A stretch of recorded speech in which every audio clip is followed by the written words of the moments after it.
Mwahaha! Hello, my fellow tricksters. It's October, so you know what all that means. It's time for people to dress up and expect, well, other people to tip them in candy for buying costume from the reject shop. I honestly couldn't care less for this holiday, which is why I haven't bothered paying an artist to give me a thematic avatar for this video. Why spend money on dressing my OC when I can just use it on more productive stuff, like my addiction to dated forms of entertainment? You know, the kind that I review on this channel. Oh, I live such a sad life. At least this time of the year gives me an excuse to review weird horror titles, and this time we aren't doing something lengthy like Hellsing, because let's be honest, no one likes those long videos. Just saying that now. But something, let's say a little more artsy-fartsy, I guess. And get no views again, I guess. Because that's how that works, you know. If I don't review something that doesn't get an anime and isn't short, it's not going to get anything. Oh, I love YouTube. Look, I didn't want to do a big video this year for Halloween, because between this and the Dead Mount Death Play review, which then continued to flop, I'm going to stop in that up, sorry. I don't have the mental bandwidth to do something, well, how do I put this? Big? So we're just gonna talk about a weird manga that's been on my mind for years now, and I desperately need some closure. Anyway, shit segue into our title drop, Tokyo Red Hood.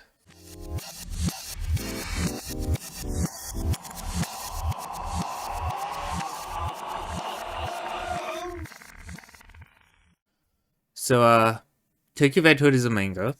Well, yeah, obviously, DXD. We weren't expecting you to review a blender with a very interesting name. Well, shut the fuck up in a part of my brain. I'm talking. And also this is the setup. Tokyo Red Hood is a title that has stuck with me since I first read it in 2017. And in my memory of it, how do I put it? It seemed so surreal at the time. That's probably because I read it at like 3 a.m. in the morning while lacking 2 days worth of sleep. On a school night, no less. Yeah, but it's short, gruesome, and weird. And since I was still a newbie who would have been amazed by anything, like 2017 me actually liked High School DxD. That's how bad it was. Well, I thought this was the best thing ever. I just think it was so deep without grasping what actually makes something deep. I haven't read it again since then, and as I grew as a writer and became a veteran of this medium, okay, maybe veteran isn't the good word. I guess more experienced. I have started to think maybe Red Hood is shit. It has aspects I would grill other titles for, and I've seen people say it's shit, but I've also seen people read titles like Dead Man Death Play and complain about that, so maybe it's just people not getting it. As gatekeepery that sounds, and I kind of hate gatekeeping, so I'm just not gonna linger on that. Upon rereading, I was proven right that, yeah, it is a bit shit, but I think there's something here, and I've been mulling over it since November last year about this, so frankly, well, really, I think it's just a good case study on the subjective nature of art. Yes, sorry, it's one of those videos, so I'll tell you guys when I start the weird philosophical bullshit rant, so you can leave. So, staying in my land as a reviewer for now, I guess I can just give a synopsis. So, our main protagonist is Red Riding Hood, also known as Akuzukin. She's 11, a prostitute, and an unkillable hitman who goes around dressed as Red Riding Hood. And there goes my viewer attention. Yep, no one's going to be making it through this video. God, wow, just for pedophile bait out there while I'm at it. She only lives for one thing, and that's to be eaten by Mr. Wolf. The only one that can fear of her immortality. I guess we have to add vor to that hentai tag now. It's not hentai, but I can imagine someone thinking that right now, so please stop. There's more to this story, but I really want to focus on one thing right now, and that this is a really fucked up series. Like, there's a lot of uncomfortable things happening in this manga, and it's not because it's a horror title. Um, I would barely call it scary, honestly, but it's definitely a product of its time, that being the mid 2000s, you know, the peak of emo, grunge, and all things dark. I'm not saying that this is an edgy title, I'm just saying it certainly reads like something an emo teen writer would make. So yeah, I'm saying this is an edgy title. I mean, come on, you have satanic cults, conflicts between angels and demons, and a whole lot of sex and nudity. You know, all the classic mid 2000 edge shit. But if you look past that, there's an actually interesting world and more to this setting, which is only one of its fatal flaws. Man, I should really stop revealing my hand early in these clips. Just gives you guys more reason to stop watching. Although, let's be honest, any reasonable person would have stopped after she's 11 and a prostitute. So, alright, you know what? Here's the thing. This is a really good title, but it suffers from pacing. Or rather, a lack of pacing. The first half of this manga is great. Absolutely fucking fantastic. It does a great slow burn, setting up how dark the setting is, introducing you to all the key players, and setting up the main two factions of the story. Those who want Akuzenkin, I'm just going to keep calling Red Hat. I'm just going to call it Red Hat from now on. To meet Mr. Wolf, so the end of the world can begin. And those who are trying to stop them from meeting. It has great amounts of body horror as well, and some interesting side characters like Marco, the Italian butcher that deals in human organs, a Rosa, the guru and witch who runs a cult, and working with our main guy, Mr. Bettigar. Bettigar is, I can't pronounce it. Anyway, it feels like its small cast has a purpose to the story that it wants to tell. And there's a lot of love and thought that went into this project. The Red Riding Hood theme is core to the story. And I love that there's a case to be made that a decent chunk of the cast is representative of a character from the original story. Of course, there is Red Hood as our Red Riding Hood, and Lupo as our literal wolf. But there's Vivian, a four-armed assassin, who you could argue is our hunter of the story, as considering she starts tagging along and protecting Red Riding Hood from danger. Not like she needs it anyway. Luca is a different interpretation of the wolf, one that's always trying to take advantage of Red Hood sexually and failing. In fact, a constant theme of the story is a lot of our bad guys are different kinds of wolves, constantly trying to get Red Riding Hood, be it this weirdo in bloomers, the insane Inspector Gentile, whose name I keep reading as Genitals. I have that brain rot, not gonna lie. But yeah, no, he's trying to stop her murder spree. This guy at the start of the story who fought Akazin, or Mr. Bettigar, the ultimate wolf. The one that's constantly trying to take advantage of Red Riding Hood out of his twisted love for her. There are more reasons why I think he's the actual wolf in the story, but I'll let you read to see why. Going back to the theming, my final pick for this key role in the story is Marco as the grandmother. Why did I say grand wolf? Fuck. Fucking sleep brain. He's the one that gives shelter to our Red Riding Hood, the one who's watching over her and kind of guiding her like an elder would. Like a respected elder would. The only difference here is he doesn't get replaced or really eaten by the wolf during the course of the story. It's a great piece of storytelling with great reinterpretations of original roles, which why it hurts my little hearts to say the following sentence. This story absolutely shits the bed in the second half because it suddenly loses all control of its pacing. But that's not the fault of the manga. I think that's the fault of the publication company itself. One of my critical problems with this story is just how fast it starts moving. Like, it's introducing a lot of twists and reveals in the second half, kind of trying to really tie all its loose ends, and the story really suffers for it. You can tell by reading it, there's a lot left on the cutting room floor because they suddenly expect you to be invested in new support characters and all these twists out of nowhere, such as Mr. Bediger it being Theos, an angel, and possibly God, I think. And that our main protagonist is Hell's Princess and the mother of Lupo. Oh, I guess we have to incest to that invisible fucking hentai tag now. Anyway, that Lupo was a project designed to bring balance back to the universe and is now being used to Theos to reborn the Earth in his own image. So yeah, I think Theos is supposed to be God. All of this comes at you fast, and it doesn't have time to sink in or really have impact. It certainly suffers from the same traits I see in a lot of unpopular titles, and I can certainly see why. When your protagonist is an actual child who is constantly being sexualized by older men, with herself being constantly horny, people are gonna take face value and call it what it is. Barely disguised child porn. Like, there's no two ways around it.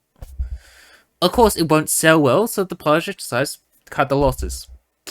Just end its run. Right there and then. I've seen it a few times with titles like Grave and such. But it does suck when stuff like this happens, because you can just see the desperation in trying to keep it popular so it can still be published. And I think that sucks for mangas that really focus on their story aspect. And, you know, I'll get to that. Something that also doesn't help is that it has everything I would criticize modern mainstream horror for as well, with unnecessary amounts of nudity and gore that really doesn't really add to anything most of the time, and of course it commits the greatest sin of all horror. It's not scary. Maybe I'm just hard to scare in terms of manga, but this isn't scary. It has some great moments of body horror, but that's not exactly making me shit the bed. Like, maybe we should stop calling stuff like this and DeadTube horror and start calling them what they actually are. Thrillers. Well, Tokyo Red Hood is a thriller.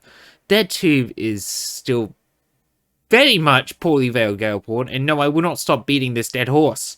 Well, at least from my perspective, I think DeadTube is something wrong. Well, is everything wrong with modern horror, and it is very much torture porn. Just like how it's my perspective that Tokyo Red Hood isn't a proper horror title, but I do think despite the flaws of the second half, there's an actual argument that this kind of art piece is a kind of an art piece in its own right. A heavy flawed one at that, but once again, from my perspective. By the way, that's the segue into this philosophical bullshit rant time, so feel lethal right now if you don't listen to this audience's fucking thoughts about art. There is an actual case you could make with the manga being a genius writer and why this manga is an art piece. Just because of how they integrate the original story into the retelling of the story.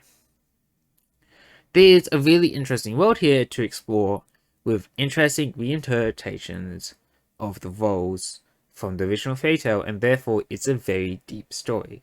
A story about how those who disguise themselves in traditional roles of good people are openly more evil than the actual bad guys. Or at least the ones we would perceive as traditional bad guys. And if someone said that to me in person, I would probably call them stupid, before hitting them across the head with a copy of Berserk Deluxe, which is a thick piece of book, mind you, because this isn't deep. A good art is deep. Deep is to have something behind it, something that actually has meaning to it, that comments on an aspect of either society, people, or storytelling itself. Deep is Berserk's depictions of religion and how, in the face of extreme disparity, how easy people can be indoctrinated to accept false fallacies and even monsters as their saviors. Deep is One Punch Man's commentary on how a government system of heroes ultimately leads to people abusing the system for power and money, laughing at the face of what it actually means to be a hero. Deep is Drifter's use of Drifter for supposed used good guys can also be applied to only bad people because of a matter of perspective. Tokyo Red Hood has nothing to say, in my opinion. Like, sure, that you could say the whole thing about bad people acting in traditionally good roles is commentary. It is the commentary, but I argue, is it really saying that? Like, sure, you have Mr. Betagargo and Mr. Gentile, but they're the only ones who would fit into this sort of theming. And I wouldn't even argue Detective Gentile isn't even a bad guy. He's just doing his job as a police officer to stop a murder spree. No one else in the cast fits that idea. Therefore, Tokyo Red Hood isn't deep. It just happens to have an interesting world and lore, but it only doesn't say anything, and good art says something. Art isn't just about being visually appealing, it's a form of commentary hidden in something beautiful. But that's my personal opinion. My very old and wrong personal opinion. But before I address that twist, I think, let me give you like a brief rundown of my thought process. I put myself in this because this really did cause a serious chunk of my life to collapse. Oh god, this is gonna be hard. I know it's weird. I have to admit, my camera's down here, but I'm looking up at my screen because that's what I look at. Because I'm gonna have my script in front of me on my monitor here too. So yeah, sorry for this jarring shift, I guess, because you're probably like, wow, why is this part edited? Why are you live action? Why aren't you using your shitty live whatever fucking avatar? Well, because one, I'm recording this on the 1st of November. So in other words, I missed the deadline for Australian Halloween, but it's going to be out for American Halloween, so it's fine. And I didn't have time to edit what I want to say, and it's just, after thinking about like editing this and thinking about it at work, I came to another realization, which I wanted to fit in, but I'm gonna have to try to incorporate that the old script I had. God, let me check. The hell was in this point of the script? Oh right, yeah, I was explaining what happened. So yeah, pretty much after the Helsing video, which is November 22nd, I would say I had to start. I was working under the belief manga is an art form, because that's when I started writing this video for Tokyo Red Hood, because that's how far ahead I wanted to plan ahead for this. I was working under the belief manga is an art form, but I didn't know what art meant to me at that point. For me, art was, does it look nice? Then it's art. You know, if it doesn't, so is it really art? And then later on, I would tack on, well, does it have something to say? Then maybe it is art. And you asked me, that's incredibly shallow. It's like, it was very shallow. And that was kind of like the perspective I was going in on. Because, well, let's be honest, I wasn't exactly the best reviewer. But yeah, and I just was going into Tokyo Red Hood with this perspective because I was going to be like, yeah, why not? It's like, is it really art? Yeah, I just want to rip into it. Let's have some fun. But then I read it again, and then again, and then it was like this weird spiral I started, because I just began thinking to myself, why can't I hate this style? Why can't I bring myself to dislike this style? It doesn't fit into my idea of art, nor is it that fun. Why do I like it so much? And I just ate away at my confidence to write, to say things. Because suddenly I felt like I was wrong on the one thing I was so confident on, which is, what is manga to me personally? You know, and it just caused a shift in my perspective in how I view not only titles I read, but also how I view them. And I think you can see what that view did to my work, and you can see that shift in my reviews. Like, I was a little less cynical in me going into 2023, and I was a little more open-minded to a degree. I mean, there's some bullshit I didn't let slip, which is red line. But like that open mind has led me to enjoy titles I thought I would never like. For example, 100 Girlfriends, because I fucking hate harem. But 100 Girlfriends just was so fucking fun. I just went, okay, you know what? Maybe there is some good harem titles. Maybe there is some stuff out there. And it also got me into Fate Slash Strange, because a lot of Fate Mia is honestly kind of sleeper, but Fate Slash Strange just really got me liking Fate. And because of Fate Slash Strange, I ended up watching Fate Zero, and Fate Zero is now my second favorite piece of media, frankly, mainly because of Wave is peak. But I think the most important video to come out this year for me, aside from the one I'm talking about right now, is Kamatachi.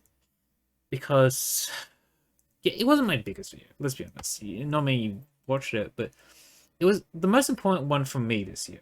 Like, I wouldn't realize how impactful that video was until now as I'm buying this, which was 3 weeks ago now.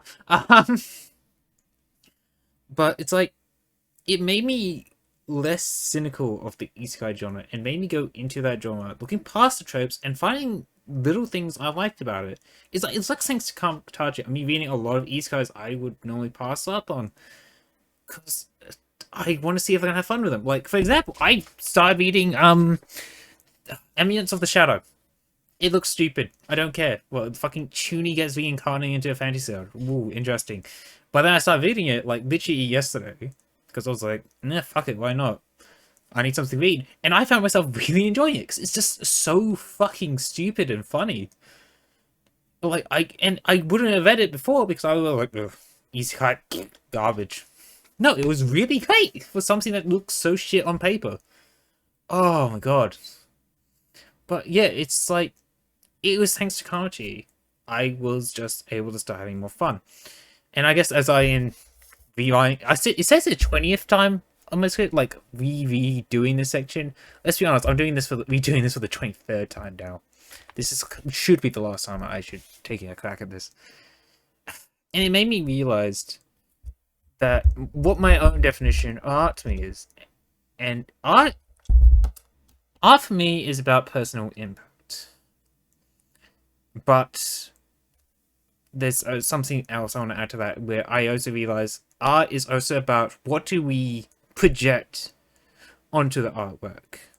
So let's tackle personal impact first, because that's the section I have written out completely done.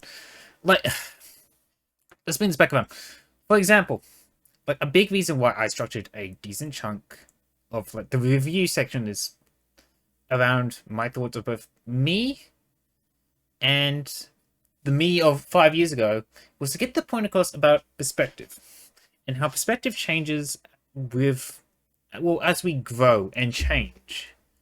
Like, for example, 17-year-old me, right? He was an absolute fucking shithead. Like, he unironically liked High School DxD. He thought Issei was a fucking Chad. I want to go back then and fucking follow him. Because, let's be honest, Issei isn't a Chad. I mean, maybe he is. Let's not have this discussion. The point is, right, 17-year-old me was stupid. And he was so stupid that he let some Guro... So, is it Guro? No, it's Eurogore. No, it's Euroguro. It's one of those two. Like some shitty Euroguro manga, which was incredibly infamous for the time. Like I didn't realize how infamous it is. It is pretty infamous. It's like Kudo no Jikan or Yuzuki Drop or Bible Black. Is Bible Black even controversial anymore? Doesn't matter. The point is, 17-year-old me was so enamored by this title back then. This is one of those titles that really made me want to become a writer, more specifically a manga, and it has left a lasting impact on me. Like, really, my trans name of Roz comes from a mistranslation of A Rosa in her second chapter introduction.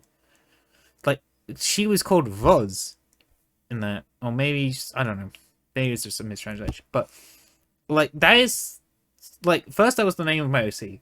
And then my OC just became trans me. And I have kept that name because it was impactful for me. Like, for example, my, like... it's just... it's just like, it's a title that has left an impact on me. A lot. Just like how Face for Strange has left an impact on me. Because seeing the fact I've changed my last name to be Francesca as well when I decided to transition. Was Francesca... I don't want to say my last name. So weird. My names come from two witches. Yeah, I'm a demon. Well, that's why at least I choose to do it myself as. But, you know, that's how impactful this title has been on me. And that's why I still think I liked it. And why I've gone out of my way all these years later to own physical copies. And you think I'm joking, right? No, it's like, if I just... Shit from Japan. They never got put in English. They'll be cheap at least, thankfully. I'm not sure if they're like reprints or anything, but...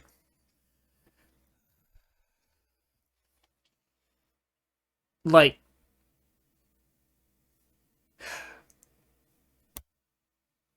It is art. For me, specifically. Because, like I said, there's all those things is left on me. Because I decide, you know, art for me is about personal impact. And when I think about it, a lot of things I read has left a personal impact on me as well. Like, One Piece, for example, was one of those other titles that made me want to become a manga. And let's be honest, One Piece isn't exactly... Well, let's be honest, One Piece is art. But, yeah, no. But then it's like... I'm 22 now. I'm going to be 23, actually, now. On 23rd of November. So... But, look, I'm 22. It's a sound for the sake for now, I'm 22. And I have become somewhat jaded of the current direction of manga. Like, let's be honest, the isekai boom was a big one, but shonen, it's getting a little stale. It's getting a little repetitive. Like, I feel like, but shonen has also matured a lot over the years as well. And that's something I also want to talk about at some point, maybe when I feel a little more comfortable in my ability to convey my thoughts on such a topic. But I have also became somewhat of a better writer over that time as well. And I can only see Tokyo Red Hood for what it is now, which is an incredibly interesting idea. But it's still incredibly flawed. And all it took for me to do that was a little bit of growing to have a change in my perspective. Like, I will admit, it still has a huge impact on me. Like, if it didn't, I wouldn't be sitting here talking about it. And even defending it, I guess. But... that's the thing, right? Like... I am capable now of taking off my nostalgia goggles, my rose-colored glasses, and see all its flaws. And at this part of the script, I had this whole section about, like, talking about, like, what if there was an alternative timeline where this story was able to spread its wing and it wasn't, like, completely thrown off? Because let's be honest, no one wanted to buy manga where a fucking child gets fucking... is a prostitute. Even if she's, like, actually, like, an immortal demon who's actually older than looks. Like, we're not gonna go into that argument. I don't care. Child's child. You don't fuck children. But I had this whole section about, like, would this be an amazing story? Would this be able to show off its amazing beauty? Would it reach, like, the same heights as Berserk? Or would it be, like, some weird niche title no one would talk about, like Kichi? Actually, is Kichi popular? I never checked. I should fact check before I say things like that. And then, but I was thinking about that section, and I realized what am I doing? What I'm doing exactly is, well, I'm projecting a lot. And when I think about a lot of art and criticism of art comes down to projecting qualities, like, most of the time. And that's why art is also incredibly subjective, because we all project different opinions on art. Like, let's be honest, I did a lot of projecting talking about these titles. Like, I projected this idea that the writer's actually a genius. Is he? Who knows? I would never know. I never met him. But I projected that quality on it. I rejected this whole idea that the Red Riding Hood theme is critical to the story about twisted love. But does it really fit? Or am I just forcing it to fit the narrative that I want it to fit into? And that's when I realized, is art really about personal impact for me? Or is it just, am I just projecting that? So I don't think I'm done with trying to figure out what art is for me. But I think I'm happy that I get to go on this journey now. I think it's supposed to put this journey about figuring out what art is to me. Especially because now I have plans to maybe cover a couple different things that isn't manga on the channel. Just because why not? Everything's not art. But maybe with the right perspective and the right qualities, you can make anything into art. Even if it's something shitty, like... I fucked up. I should have planned this bit better. I did. Oh no, I set my DPI wrong. Ah! I got a new mouse as well. Like DOS. I have a bunch of DOS now. I'm never going to talk about it, but who knows? Maybe I will on my journey to fine art. But yeah, no. I'm going to end this rant by also, I guess, ending the ending part because I realized there's a lot I need to edit, and I kind of want this to be out before I go to sleep. So here's the thing I want to ask you. Fine. I'm just going to end this here. I want you to go read Tokyo Red Hood. I want you to come back here and tell me what you think about Tokyo Red Hood. And I guess if you really care, tell me about your thoughts on the idea of projecting qualities on art, what we want to see in art.